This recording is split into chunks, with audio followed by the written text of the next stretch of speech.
I talk, for example, about the need to develop an industrial policy, especially to encourage increase of a domestic manufacturing and protection of domestic manufacturing. And here I would say that if you're going to have a robust working class that's going to have political power, this you could say is the precondition for that. That a precondition for a strong labor movement, a strong union movement, would be an actual manufacturing base in the country. And one of the ways in which labor has been significantly weakened and the ability of labor to organize has been the sort of decimation of our manufacturing base and its replacement with kind of a service industry in which the jobs are extremely precarious and the ability to organize, it seems to me, is even more difficult.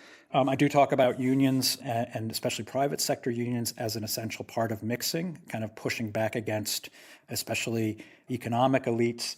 And I'm a critic, I think, in the book of the kind of financialization of our economy, which I think creates a whole variety of really bad incentives for short-term thinking or investment in ways that don't actually create genuine value in a kind of objective, productive sense, but instead kind of churn money and churn the sort of a kind of abstract kind of value.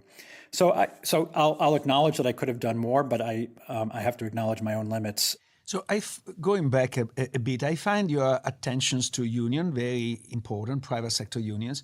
Now, you live in Indiana, a state with the so-called right to work that we know really weakens the power of unions. So are you in favor of abolishing the right to work in the state of Indiana to make unions more powerful?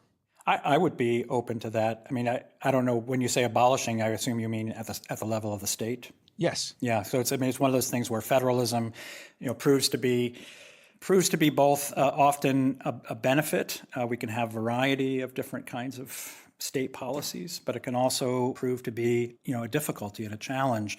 And it seems to me that one of the areas where federalism can often prove to be a difficulty is that it can put states into a condition where, in order to compete for their domestic economic circumstances, they will lower the bar often in their own states in order to encourage certain kinds of businesses to enter